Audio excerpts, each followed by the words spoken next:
If you are listening to this while feeling like you are barely holding yourself together, let me speak to you slowly, not to fix you, not to motivate you, but to help you breathe again inside your own mind. There's a particular kind of exhaustion that does not come from doing too much, but from carrying too much silently. It is the fatigue of always being fine, of showing up when you feel empty, of responding when you want to withdraw, of pretending you understand where your life is going when, inside, everything feels unclear. This exhaustion does not announce itself loudly. It settles quietly into your body. It tightens your chest, it shortens your breath. It makes even simple decisions feel heavy. Many people reach this state without realizing how they arrived there. It happens slowly, one compromise at a time, one ignored emotion at a time, one night of pushing through instead of resting, one more promise made when you are already drained, until one day you wake up and realize that you are functioning but not living, moving but not grounded, surviving but not at peace. If this is where you are, there is nothing wrong with you. You are not weak for feeling overwhelmed. You are not failing because you feel lost. You are not broken because you cannot carry what you were never meant to carry alone. What you are experiencing is the natural result of a nervous system that has been asked to endure without pause, to adapt without recovery, to remain strong without being supported. Modern life teaches us to outrun our inner signals, to silence discomfort with distraction, to replace clarity with constant noise, to measure our worth by productivity, approval, and comparison. Over time, this creates a quiet fracture within us, a separation between who we are and how we live. And when that separation grows too wide, the mind becomes restless, the emotions become heavy, and the body begins to protest. This moment, when you feel like you are barely holding it together, is not the end. It is a signal, a moment of truth, a point where something deeper in you is asking to be acknowledged, not ignored. You do not need more pressure. You do not need more advice. You do not need to become someone else. You need steadiness. You need clarity. You need to come back into relationship with yourself. So let this be a quiet room. Let your breath slow. Let your shoulders drop. Nothing is being demanded of you here. You are not required to perform, impress, or prove anything. You are only being invited to listen and to begin again from a place of inner order. There is an important distinction that must be understood when you feel like you are falling apart. What you are experiencing is not collapse. It is overload. Collapse comes from weakness. Overload comes from endurance without relief. You have been holding weight for too long without setting it down, and the body and mind are responding exactly as they should. When the system is overwhelmed, clarity disappears first. You begin to doubt yourself. You second-guess your decisions. You feel disconnected from your own instincts. This creates fear, and fear tightens the mind even more. Many people mistake this state for personal failure. It is not. It is a signal that your inner capacity has been exceeded. Strength is not proven by how much you can endure. Strength is shown by knowing when to pause, when to simplify, and when to restore order. If you do not create that pause consciously, your body and emotions will force it through anxiety, numbness, or exhaustion. To stabilize yourself, you must stop asking, how do I push through this? And begin asking, what am I carrying that is not mine to carry?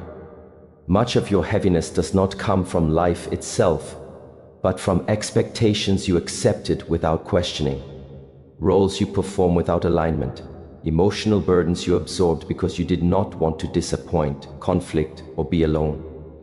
When you are overloaded, the first discipline is subtraction. Fewer commitments, fewer explanations, less noise, less comparison. The nervous system does not recover through intensity, it recovers through safety and consistency.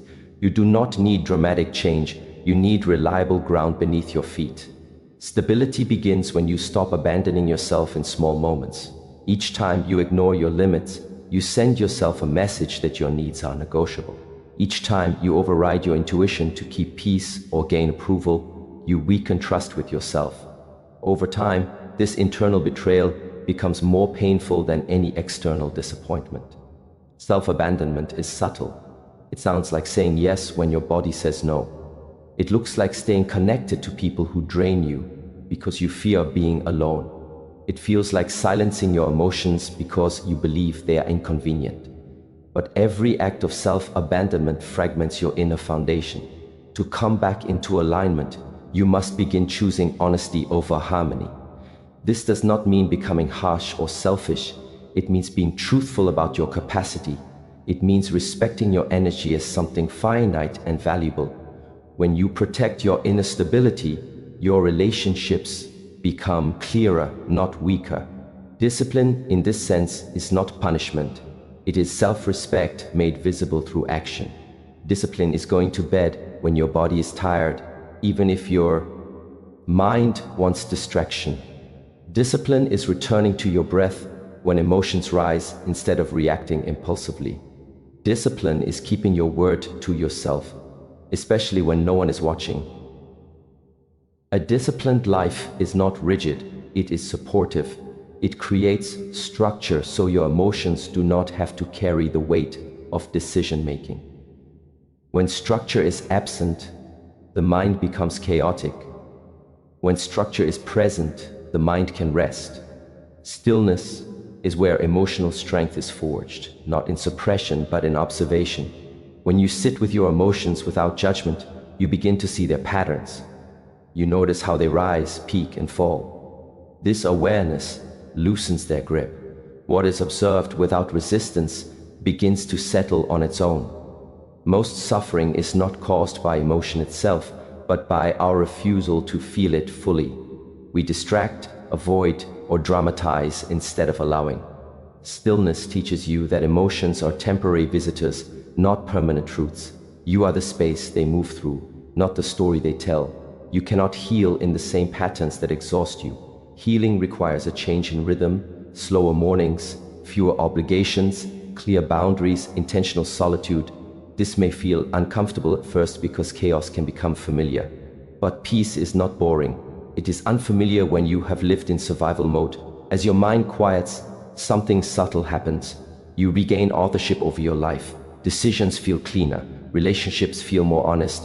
You no longer chase validation because your sense of worth is rooted internally. This is not a dramatic transformation. It is a quiet return. A quiet mind does not mean an empty life. It means a life that can hold you. One where your inner world is strong enough to meet the outer world without losing itself. Discipline is often misunderstood because it has been taught through force, shame, and comparison. Many people hear the word and immediately feel resistance in the body. They associate discipline with restriction, with being hard on themselves, with denying pleasure or emotion. But true discipline has nothing to do with cruelty. It is not about controlling yourself because you are flawed. It is about caring for yourself because you are valuable. When your life feels like it is barely holding together, the absence of discipline is not the problem. The misuse of discipline is. You have likely been disciplined for the wrong reasons. To meet expectations, to survive pressure, to avoid judgment. That kind of discipline drains the soul. It turns life into performance. Real discipline is quieter. It asks one simple question again and again. Does this support my stability or does it weaken it? When discipline is guided by self-respect, it becomes an act of protection. Self-respect means you no longer negotiate with habits that erode your clarity. You stop pretending that exhaustion is normal. You stop glorifying chaos. You stop excusing patterns that leave you depleted at the end of every day. Discipline, then, is not about doing more. It is about doing what is essential consistently. When you wake up at the same time each day, you are not being strict. You are training your nervous system to trust the rhythm of life.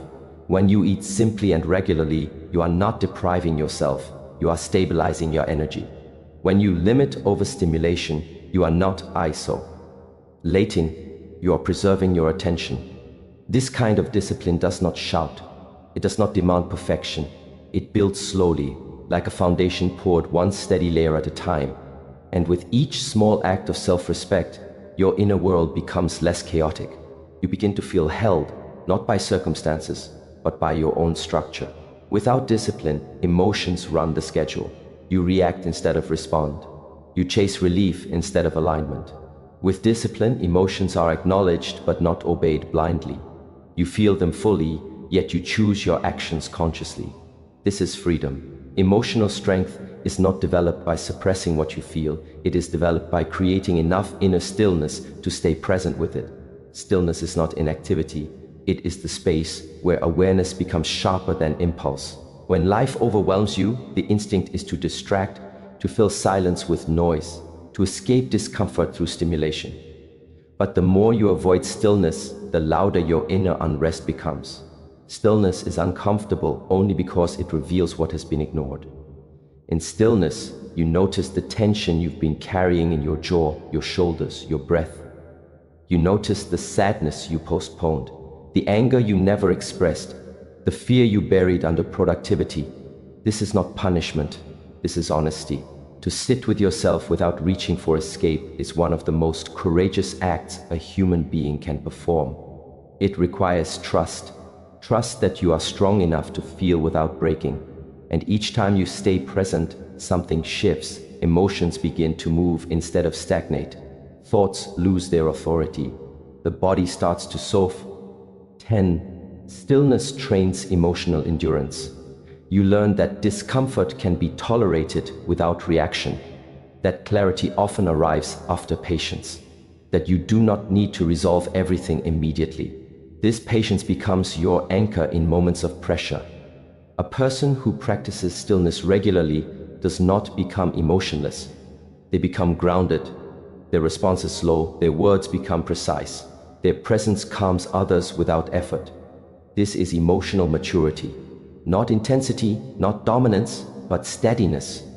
You cannot heal in the same patterns that exhaust you. This truth is simple but difficult to accept because it often requires letting go of familiarity. Many people remain stuck, not because they do not know what harms them, but because those patterns have become part of their identity. Overworking feels responsible, overgiving feels loving, overthinking feels intelligent. But these patterns come at a cost. They drain the very energy required for healing. Healing demands a change in environment, both internal and external. It asks you to stop romanticizing struggle, to stop waiting for collapse before resting, to stop calling survival strength. Healing begins when you redesign your life around sustainability, not endurance. This may mean disappointing people. It may mean slowing down while others rush ahead. It may mean redefining success. These choices often bring guilt at first because you've been trained to prioritize external approval over internal stability. But exhaustion is not noble. Burnout is not proof of worth. A life that consumes you is not a successful one, no matter how impressive it looks from the outside. When you step out of exhausting patterns, you create space for integration. The mind processes, the body repairs, the emotions recalibrate. This space is not empty, it is fertile. It is where insight emerges without force. Finally, understand this. A quiet mind does not mean the absence of problems. It means the presence of capacity. Capacity to respond without panic, to choose without confusion, to remain intact even when circumstances are unstable. A quiet mind is built through consistent self-respect, disciplined rhythm, emotional honesty, and intentional rest. It does not happen overnight. It grows through daily alignment. And as it grows, your life becomes something you can live inside, not something you constantly escape from. When the mind is quiet, you no longer ask life to be easier. You become stronger, clearer, and more rooted. And from that place, even difficulty becomes manageable, because you are no longer barely holding it together. You are holding yourself. Emotional strength is learned through stillness, not through resistance. Most people believe strength means being unaffected, unshaken, always composed. But that idea creates pressure to suppress what is natural. True emotional strength is not the absence of feeling. It is the ability to remain present while feeling deeply. When you are barely holding it together, emotions tend to arrive all at once. Sadness blends with frustration. Fear hides beneath exhaustion. You may not even know what you are feeling anymore, only that something inside feels too full. This confusion is not weakness. It is the result of emotions being postponed for too long. Stillness gives those emotions space to organize themselves. When you stop moving, stop distracting, stop numbing, the emotional body begins to speak clearly. At first, this can feel uncomfortable. Thoughts become louder, sensations surface. You may feel restlessness, tightness, or an urge to escape. This is not a sign to stop. It is a sign that you have finally slowed down enough to hear what was always there. Emotional strength is built in these moments, when you choose to stay instead of flee. Staying does not mean analyzing every thought. It means observing without interference.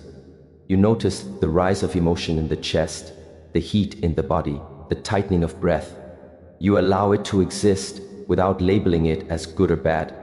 In doing so, you break the habit of immediate reaction. Most emotional suffering comes not from the emotion itself, but from the story attached to it. Stillness separates sensation from interpretation. You learn to experience emotion as energy in motion, not as a command. This realization changes everything. When emotions are allowed to move naturally, they complete their cycle. They do not linger. They do not harden into identity. You begin to trust your inner resilience, not because you are invulnerable, but because you know you can feel without collapsing. This trust is stabilizing. It reduces fear of your own inner world, and when you are no longer afraid of your emotions, they lose their power to control you. Stillness also reveals the difference between pain and suffering. Pain is unavoidable. Loss, disappointment, uncertainty are part of being human. Suffering is created when pain is resisted, denied, or exaggerated by the mind.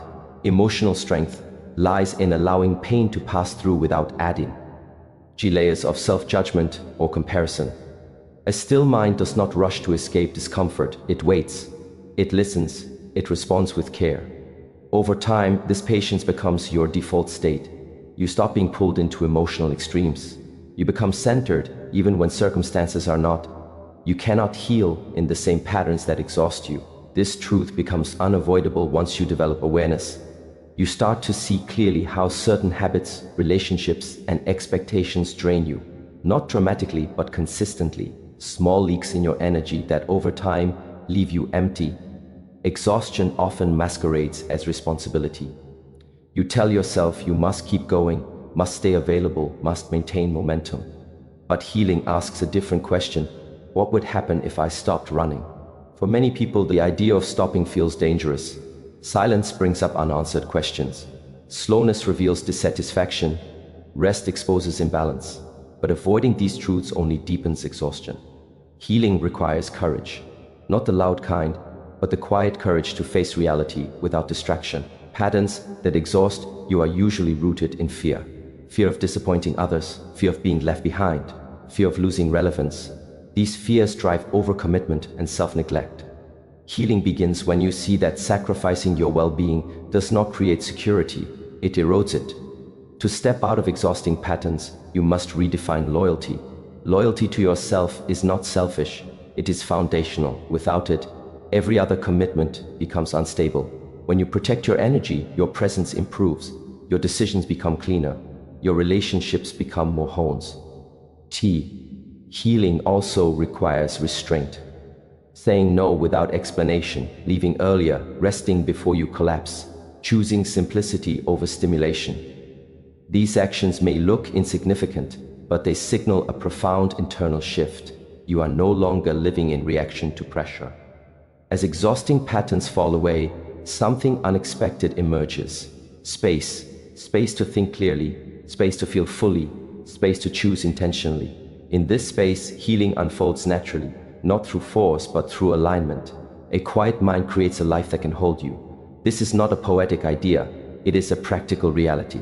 When the mind is calm, your inner world becomes stable enough to absorb impact without shattering. Life does not become easier, but it becomes manageable. A quiet mind does not chase constant stimulation. It does not depend on external validation to feel real. It does not panic when plans change. It responds instead of reacts.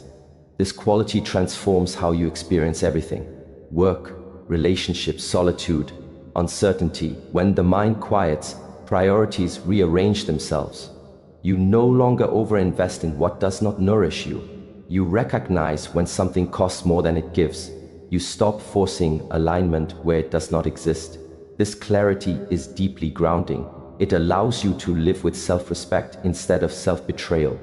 You begin to trust your timing. You move at a pace that supports longevity, not burnout. A life that can hold you is not perfect. It includes difficulty, disappointment, and challenge. But it also includes rest, presence, and meaning. You are no longer bracing yourself against existence. You are participating in it. When the mind is quiet, you stop asking the world to validate you.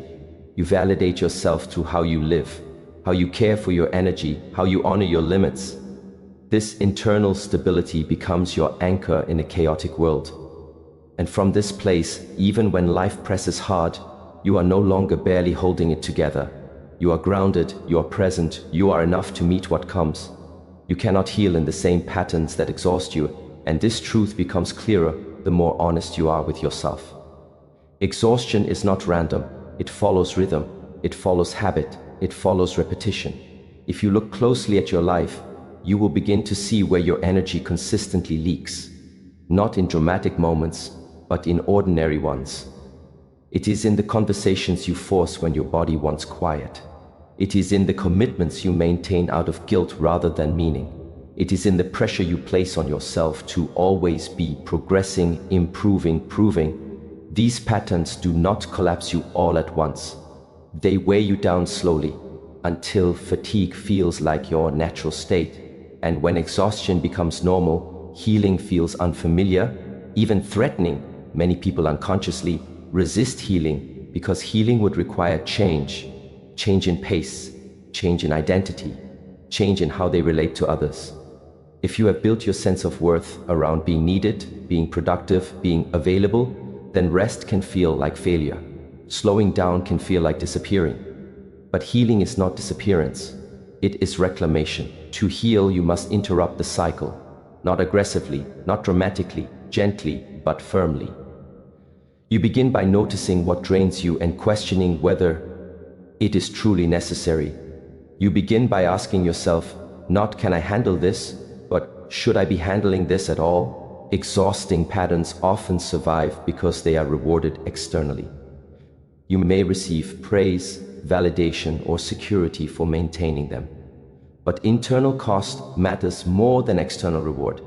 Anything that consistently costs you your peace is too expensive.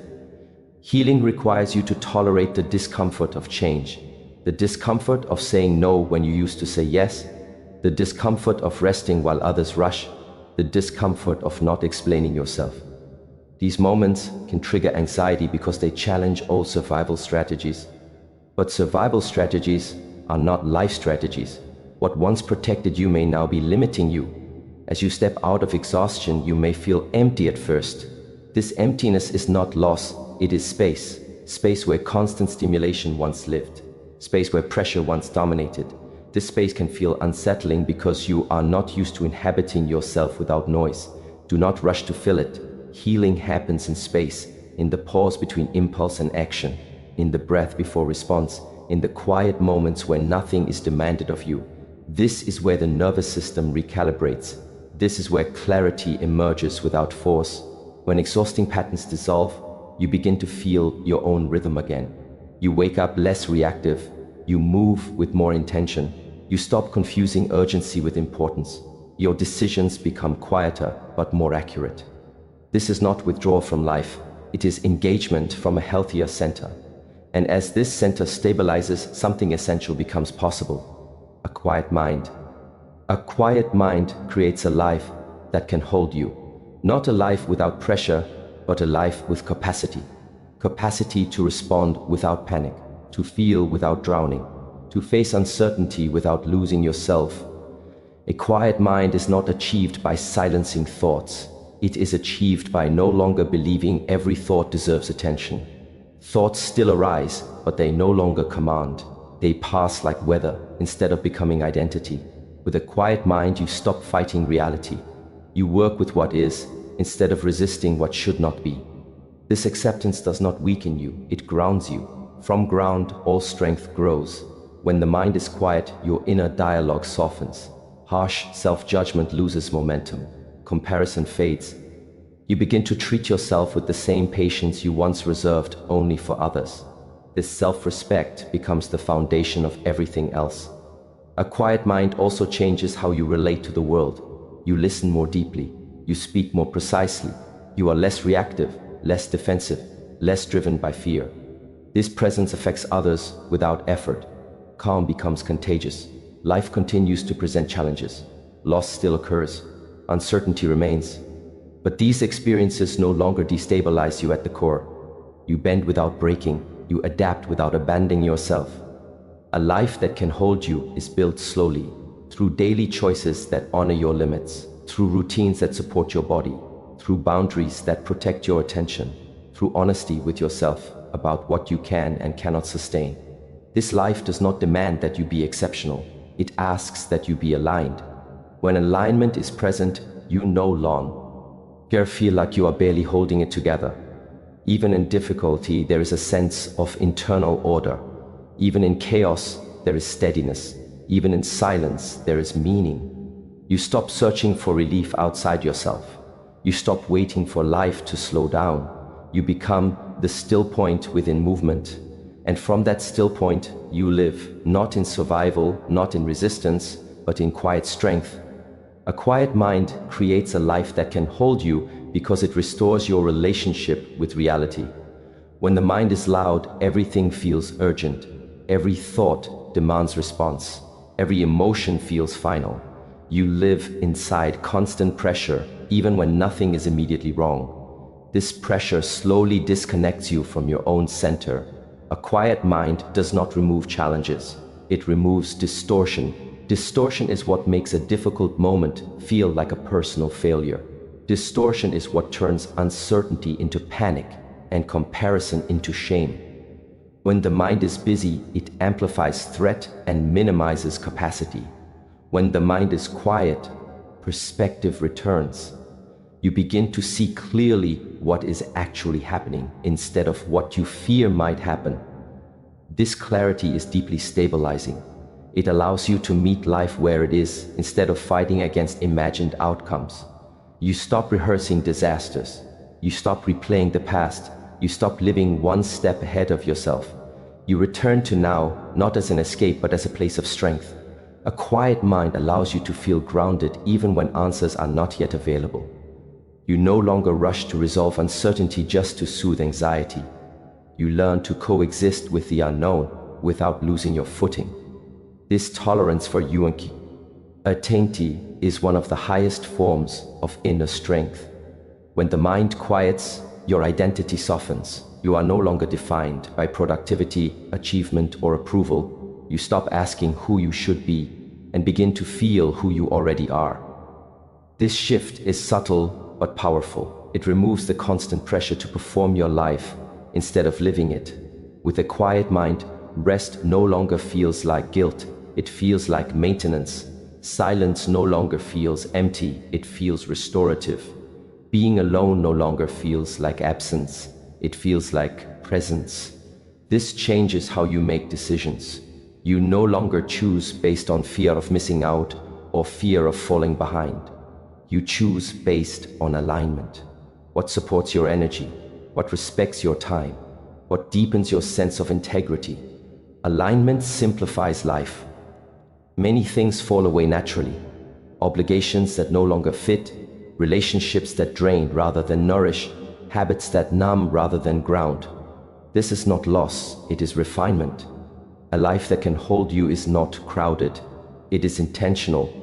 As your inner world becomes quieter, your outer life becomes more honest.